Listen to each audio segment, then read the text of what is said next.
ናታን ለዳጣ ትንፋሽ ሲሰጣት በጥግ በኩል አሞ ምጥን አረ የንድማጣ ይሄን ማን የማይቼ ነበር እንዲያውም እንትን አተላና አመድ የለመደ ሰይጣን ነው መስሎኝ ምጥን ዋሽታለች እሺ እንዴ እኔ እኮ አልዋሽሁኝም እያስመሰልኩ ነው እናትና ልጅ ወፍ እንዲያው አፍላፍ ገጥሞ ሳያቸው እንዲያው አንድ ሰው ነበር ይመስሉ ማን ታጣናናታ ናቸው እኔ ምን አውቄ እሷ ናት እንጂ ያለች እኔ ቀርብ ያላዩአቸው እንዲያው ሰው ይሁኑ ምን ይሁኑ አላወቁ በሉ ለቀ ወደ ጨዋታችን ገረን ሲሳሳማ አይተሃል ዋ እኔን ግንባር ያርገው ጨለማ ነበር ሰው ይሁኑ ውሻ ነው ያላወቁ አውቀ ነው አረገላግሉኝ ኤቢ በቃ ዛሬ ደስታችን ቀን ነው ታዩ ጤና ይስጥልኝ ከአዲስ አበባ ፖሊስ ምን መተናል ብልግና ነው ሰው ፊት እንዲህ አይወራም ብልግና ነው ብሏል ከዚህ የአብጌል ደረጀ የመጨረሻዋ ሰዓታት ደርሰዋል። ዛሬም እንግዲህ በሚገርም ሁኔታ ባልታሰበና ባልተጠበቀ መልኩ አብጌል ደረጀ በፖሊስ ቁጥጥር ስር ውላለች። እንግዲህ አርጁ ተደጋጋሚ ቢደውል መልስ ባለመመለሷ በመጨረሻ ፖሊሱን ይዞ ቀጥታ እስከ ቤት ድረስ መጥቷል። እንደሚታወቀው እንግዲህ አርጁ ከኔ ጋር ማትንማት ከሆነ የምጠይቅሽን ሁሉ የማታደርጊ ከሆነ የመጨረሻ የሆነውን የራሴን እርምጃ ወስዳለሁ በማለት ካሁን ቀደም አስጠንቅቋት ነበረ። በዛም እንግዲህ አብጌል ምን አባክ ምንም አታመጣም ስትፈልግ የፈለከውን ነገር ማድረግ ትችላለህ ተፈራለ መስሎ ከሆነ አብጌል ደረጀ በፍጹም አልፈራህም መቼም ልፈራ አልችልም ስለዚህ አርፈህ ተቀመጥ እንዲሁ በማለት እንግዲህ መቼም ስለሚወደኝ እንደዚህ አይነት እርምጃ አይወስድም በማለት እንግዲህ ነግራው ነበረ። ሲቀጥል ደግሞ እሱም ደግሞ እንግዲህ የመጨረሻ እኔ አንቺ ጋር አመጣለሁኝ በመጣው ሰዓት ግን ደውለሽ ውጭ ላይ እንገናኝ ስልሽ ማንገናኝ ከሆነ ስደውልልሽ ማታነሽልኝ ከሆነ እኔና አንቺ ከባድ እንትን ውስጥ ነው የምንገባው እመኝኝ ፖሊስ ይዤ እመጣለሁ በማለት ነግሯት ነበረ አስጠንቅቋት ነበረ።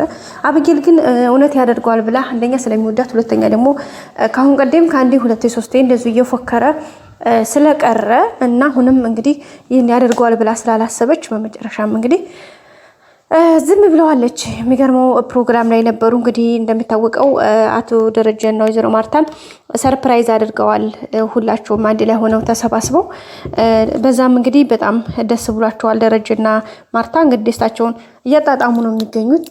ይሄን እያደረጉ ባሉበት ሰዓት ላይ ነው እንግዲህ የነገር የሆነው። ሲደውል ነበር አርጁ ተደጋጋሚ ሲደውልላት ነበረ እሷ ግን አላነሳችም ምክንያቱም እሷ ማንሳት ስላልፈለገ ማለት ነው። ሶ በዛን ታይም እንግዲህ ተደጋጋሚ ቢደውልላትም ስልኩን ሳይለንት አድርጋ ቁጭ ነበር አድርገችው። ታንድ ሁለት ሶስት ተደጋጋሚ ሲደውል አሁንም ሲደውል ትዘጋዋለች ድጋሚም ሲደውል ትዘጋዋለች። ሶ በመጨረሻ እንግዲህ ያደረገው ነገር ምንድነው ቀጥታ ፖሊስን ይዞ ወደ እሷ ወዳለችበት ነው እየመጣው ማለት ነው። እንግዲህ በጣም ነው የሚያስደነግጠው። እንግዲህ ከውጭ እየተደወለ ነበረ። አቶ ደረጀም ሰርፕራይዝ እንግዲህ ማርታን ሰርፕራይዝ ሊያደርግ እየተዘጋጀ ነበር የነበረው። ስጦታ በጣም ትልቅ ስጦታ ውድ ስጦታ አለይ በማለት እንግዲህ ስጦታውን አዘጋጅቶ ከፍቶ በልጆቹ መካከል እንግዲህ ውድ ባልተቤቱን በ25ኛ አመታቸው የአኒቨርሰሪ እለት በጣም ትልቅና የሚገርም ስጦታ አዘጋጅቶላት ስለነበረ እንግዲህ ሌላውን ፕሮግራማቸውን ጨርሰው የመጨረሻ ጨዋታቸውን ተጫውተው በመጨረሻ የሆነውን እንግዲህ የሰርፕራይዝ ሰዓት ነበረ። አቶ ደረጀ እሱን ሰርፕራይዝ ለወይዘሮ ማርታ ሊያደርግ አጅቡኝ አጨብጭቡ እያለ ባለበት ሰዓት ላይ እንግዲህ የውጭ በራቸው ደወል ተደወለ ማለት ነው። ደወሉ ሲደወል በጣም ነው በድንጋጤ እንግዲህ ምንድነው ማን ነው እስኪ ብቅ በሉ ተብሎ እንግዲህ ለዛ ናት የወጣችው የነበረው። ለዛም ስትወጣ የመጀመሪያ ስትወጣ እንግዲህ አርጁን ያየችውና አርጁን ስታየው ያው ሁሉም ሰው ስለሚያውቀው ይሄ ልጅ ደግሞ ምን አባቱ ፈልጎ ነው አሁንም እንግዲህ ኤቢን ጥሪ ላይ ነው አይደል እንዴ ምን አባቱንስ እያለች ነበረ።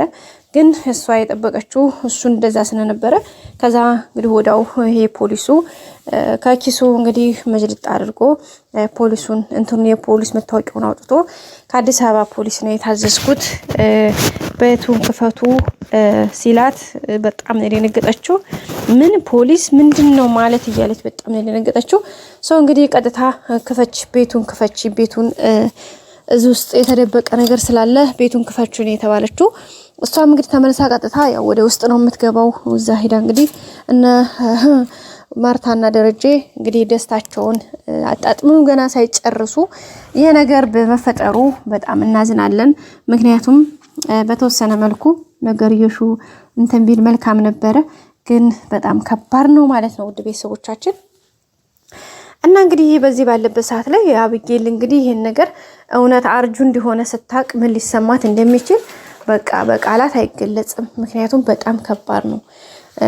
እንግዲህ ፊቀን በታንድ 2-3 በደንብ ነግሯታል። እመኝ አመጣለሁ፣ ምክንያቱም ጓደኛዬ የት ገብቶ ነው ምንድነው የተፈጠረው እያለ በጣም ብዙ ነገሮችን ሲል ነበር የነበረው ማለት ነው። አሁን ደግሞ ፖሊስ ይዞ እስከ በር ድረስ መጥቷል። ስለዚህ ይሄ ነገር ኦሬዲ ፖሊስ ከያዘው ደግሞ በጣም ከባድ ነው። ይስተዛሩ በምንም ሲለባበስ ነገርዮሹ እንትን ሲባል ቆይቷል። ግን ይሄ ያሆኑ በጣም ከባድ ነው። ምክንያቱም አንዴ ፖሊስ ወይም ደግሞ ህግ ጋር ከተገናኘ በጣም ከባድ ነው አደጋው የሚሆነው። ቢሆንም እንግዲህ አብጌል በዚህ ሰዓት ላይ በጣም አደጋ ውስጥ ነው የምትገኘው። ምክንያቱም ይሄ ነገር በጣም ለሷ በጣም ከባድ ነው። በባለፈው ገና አቶ ደረጀ እንኳን ሳይያዝ ደረጀ ተይዟል፣ ስለዚህ እጁን ሰጥቷል። ስለዚህ ይሄን ነገር ሄደሽ እንደዚህ ማድረግ አለብሽ ብላ ወይዘሮ ማርታ በነገረቻት ሰዓት አብጌል ምን ያክል እንደደነገጠችና ለራሷ ምን ያክል እንትን እንደሰጠች አይታችኋታል። አሁን ደግሞ እንግዲህ ፊት ለፊት መጥቶ እዚህ ጋር የተፈጠረ ችግር አለ፣ ማን ነው ልጁ የት ነው የሚለው ነገር ሲመጣ በጣም ከባድ ነው። በዛ ላይ ውሃ አለች። ውሃ እዚህ ጋር ያየቻትን ነገር ሁሉ ዱብ ነው የምታደርገው።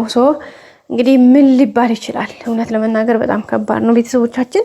አብጌል አሁን ላይ እንግዲህ ያው ወደ እስር ጎዳና እያመራች ነው የምትገኘው። በነገራችን ላይ አሁን እሷ ብቻ ሳትሆን ቤተሰብ ሁሉ አደጋ ላይ ነው። ምክንያቱም ይሄ ወንጀለኛ መደበቅ ራሱ ሌላ ራሱን የቻለ ሌላ በደል፣ ሌላ የህግ ጥሰት ነው።